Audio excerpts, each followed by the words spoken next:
All right, welcome back to the Daily Mastermind. My name is George Wright III with your daily dose of inspiration, motivation, and education. I'm glad you're with me today. It's Friday. I'm excited to cover a couple of topics with you, and we're going to go a little longer than normal, so I hope you have a little bit of time. I need to give you your daily dose of vitamin G, so let's talk for just a minute here. I want to give you the quote of the day. The quote of the day today is by Dr. John Demartini. And it says, you don't need to get rid of any part of yourself to love yourself. You don't need to get rid of any part of yourself to love yourself. Now, today, I want to talk to you about, yesterday I mentioned, back up just a minute here. Yesterday I mentioned that we were going to discuss a simple hack to rewire your brain and perform at super high levels called the alter ego effect, a book that I've been reading recently by Todd Herman. And I'm telling you, man, this is a game changer. This is a absolute game changer. So yesterday we talked about being the CEO of your life, performing at a higher level. I promised you I'd go through some details on the alter ego, but I wanted to back up for a minute because I think it's very, very important that we first lay a foundation for you to really make it effective. And what I mean by that is you've heard me say before that your thoughts create your life. And we've talked about, well, where do your thoughts come from? Your emotions, your feelings, things like this. But why do some thoughts work and others don't? For example, like you may have had affirmations you've been doing your entire life, and you're like, man, why aren't these affirmations working? You know, I am successful, I am healthy, I am a millionaire, I am great at relationships, whatever it is. Why aren't they working for you? Well, there's a real school of thought here that says, because deep down, you don't believe it. You don't believe it. And we know, and I'm learning more and more and more, that what drives human behavior is your feelings. You know, Simon Sinek talks about in his book, Start With Why, that all human behavior is really being driven at a deeper level on your inner game, right? It's the function of your brain. You know, he talks about your brain having several layers and several parts. But, you've got your NeoCortex, which is your executive level of your brain, and it's the one that's detail-driven, and it's language-driven. And then you have this deeper level of your brain called the Limbic brain, which is emotions. And it's not driven by logic. It's driven by feelings. That's why, you have these gut feelings when you make decisions. You know, my gut makes me feel like I want to do this, but the logic and details back it up. It's one of the reasons why your strongest memories that you have might be ones that strong, detailed feelings are associated with.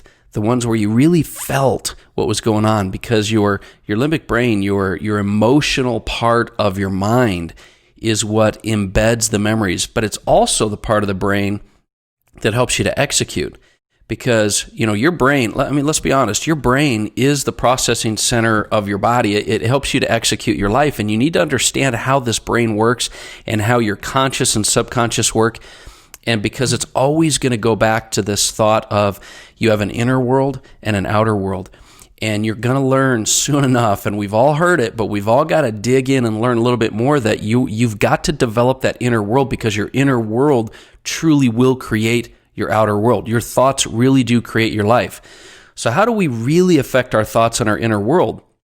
Talking about this hack of having an alter ego, the key is through your feelings and your emotions, your deeper level of your brain, your subconscious. Robbins, Robert Stuberg, many others, they all talk about this. That's why your thoughts and your feelings affect you so much. But it's also why your thoughts can affect you negatively if you're focused on negative feelings and emotions. So today, before we jump into the alter ego, I came across a simple short book, and it's a book written way back in 1944 by Neville Goddard, and it's called Feeling is the Secret. Now, you've heard The Secret and the Law of Attraction, but that's just not the whole picture, because you have to understand that the key to creating your outer world is to understand more about your inner world, how it operates, how you can influence and create and visualize and manifest this inner world so that you can bring it into your outer world and you can attract what you need into your life. So this book gave me some amazing insights. I hope it will for you as well. It discusses how your feelings are what influence your subconscious mind. And what I'm going to do is I'm just going to read from a little bit of the first chapter. It's a really short book, and so I'd encourage you to get it. It's called Feeling is the Secret. And I'm going to read, just kind of skim through this a little bit, and I hope these are some things that will help you. The world and all within it is man's conditioned consciousness objectified. Consciousness is the cause as well as the substance of the entire world. So it is to consciousness that we must turn in order to discover the creation and the secret of creation. Knowledge of the law of consciousness and its methods of operation will enable you to accomplish everything you want in life. I'm paraphrasing a little. Armed with this knowledge, you can build and maintain your ideal world. Consciousness is the one and only reality. I mean, let's be honest, not figuratively, but actually, consciousness is the one and only reality. This reality may, for the sake of clarity, be likened unto a stream because it is divided into two parts, the conscious and the subconscious. In order to intelligently operate the law of consciousness, it's necessary for you to understand both consciousness and subconsciousness. So I want you to really think about that for a minute. The conscious is your personal and your selective. The subconscious is impersonal and non-selective. Conscious is the realm of effect. Subconscious is the realm of cause. This is the key. Your subconscious mind is what really creates and causes things to happen and take effect in the conscious world. But the conscious generates your ideas and impresses these ideas upon the subconscious. This is what happens when you sleep, right? The subconscious receives all the ideas and it gives form and expression to them. By this law, first conceiving an idea and then impressing the idea upon the subconscious, all things evolve out of consciousness. The conscious impresses the subconscious while the subconscious expresses all that is impressed upon it. So this is so important to note because there's two parts of your mind, your conscious and your subconscious, and we keep trying to embed these affirmations and thoughts into our subconscious. But listen to what he says here. The power to imagine and feel and freedom to choose the ideals that you attain is what man has creation and control over. But the mechanism of creation is hidden in the very depth of subconscious. The subconscious transcends reason and is independent of induction, and it contemplates a feeling as a fact. Your subconscious mind takes your feelings as fact. So ideas are impressed upon the subconscious mostly through feeling. No idea can really be impressed on the subconscious until it is felt. Feeling is the one and only medium that you actually get through to your subconscious. That's why when you say the things you don't believe, your mind, your gut, your subconscious is saying, "Nah, I don't believe that." So control of your feelings is all that is important to a full and happy life. Now, we've talked about that before. Feelings, you can express your feelings, you can enjoy feelings, you can create. If you want to be happy, you can create that feeling right now. All you got to do is think of a memory where you were extremely happy, and you can be happy. You can create those feelings in our life because feelings are really what we're after. But feelings are what going to really embed your ideas on your subconscious. So control of your feelings is the most important thing, right? Your emotions and your feeling and your ability to influence your subconscious. That's also a reason why you should never entertain undesirable feelings, because when you have feelings of depression and self-worth and things that aren't good, you're telling your subconscious mind that's who you are because you're doing that through feelings. Now let me go on a little bit more. Every feeling makes a subconscious impression, and unless it is counteracted by a more powerful feeling, an opposite of nature, it's going to take that to heart. So the dominant of two feelings is the one expressed. That's why your affirmations need to be tied to feeling. So what you feel you are dominates what you feel you'd like to be. So, and I think the reason I bring that up is because what you feel you are and what you'd like to be are two totally different things. You want to feel it like it's already happened, right? So sensation precedes manifestation. Feelings will create your visible world. To feel intensely about a wrong without voicing and expressing that feeling is the beginning of disease, dis-ease. That's why bad negative feelings cause so much challenge for us, right? The feelings, think feelingly only of the state you desire to realize. Feeling the reality of the state that you are seeking is the key. All changes of expression are brought about through a change in feeling. All creation occurs in the domain of the subconscious. And this is the key. Listen to this.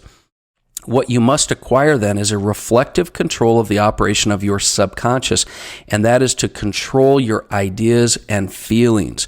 We do this through affirmations and visualization and meditation, because visualization, which will tie to this whole idea of the alter ego effect, visualization is your ability to feel that you are what you want to be. Not just tell yourself you want to be something, but feel that you are what you want to be. And so chance or accident is not responsible for things to happen to you, nor is predestined fate the author of the future or misfortune. The subconscious impressions determine your conditions of your world. The subconscious is not selective. This is key. It is impersonal. It's not, and no respecter of persons. The subconscious is not concerned with the truth or falsity of your feelings. The subconscious doesn't try to determine if your feeling is right or wrong. It just takes feelings to be fact. That's why, back to this Simon Sinek and what drives human behavior, is your feelings are taken as fact by your subconscious mind. And that's why you've got to take your ideas and you've got to attach feelings to those ideas. This is the really, really most important thing that I want to emphasize here, is that you can't just think things. You've got to feel them. And so he goes on to say a bunch of really cool things. I want to encourage you to read the book, but he also says the manner of expression or the difficulties involved are not to be considered by you. What he's saying is that you plant seeds of ideas in your mind and you attach feeling to them through this powerful visualization, and don't stress over the detail. It's your subconscious mind's job to get the detail. It never changes the idea received, but it will give form to your idea. So your job is just to really convince your subconscious mind that these feelings are true, or these ideas are true, and you can do that through feeling. You know, I can go on and on and on to talk about this, but the bottom line is this: your inner world will create your outer world. So the key is for you to figure out how to influence your inner world. And we can do that through repetition of ideas like affirmations stated as their actual things, I ams, not I want to be. And you can influence that through daily rituals, and you can influence that through visualization. But the key here I'm talking about is that you've got to learn to attach feeling to that. Now, it's really hard to do that if you don't believe it. And that's why what we're going to talk about in the next episode is we're going to talk about this idea that Todd Herman uses with massive, massive athletes, celebrities, very, very successful people, Oprah Winfrey, Beyonce Knowles, Kobe Bryant, on and on and on and on, of the alter ego effect. And that is that you may not believe you are who you are, but if you could take for a minute and visualize that you have this other personality that you can take, this trait, this individual that maybe has the traits, that is confident, that is has self-worth, that is assertive, that is influential, like a superhero, right? Like a superhero, like Kobe Bryant, Black Mamba. There's a lot of these examples. It's much easier to visualize yourself as that superhero. We did it as kids. We've done it our whole lives, than it is to believe that you have actually made those changes. And so using the power of an alter ego can allow you to supercharge and shortcut and hack your success to a whole new level while you work on the inner game and the inner needs that you have in your feelings. So anyway, that's a lot of different thoughts. It's really been hitting me hard, though, that I believe as much as we talk about your thoughts create your life, and your thoughts are influenced and embedded through your emotions, I thought it was very important for us to understand that since the beginning of time, people have talked about your inner world creating your outer world, and that the best way to influence your inner world is through embedded feelings and your subconscious mind. So anyway, that's my thought for you today. I hope you've had a great week, and I look forward to talking with you more. I'm going to be releasing this episode on the alter ego and some ways that you can hack into your performance. But for now, I hope you'll share this message. I hope that if you have some feedback, you'll hit me up. You'll DM me on Instagram, Facebook, or YouTube on the Daily Mastermind, or go to dailymastermind.com. You can download the free mobile app. We've got access to everything here. It's all free. I don't charge anything. I don't have sponsors. I don't make any money off the topics that we have. I do it in order to help you. I do it because I love it. And I hope it is helping you. And if there's anything I can do to help you, feel free to message me. I'd love to get your feedback. Once again, this is George Wright III, and this has been the Daily Mastermind. Have a great day.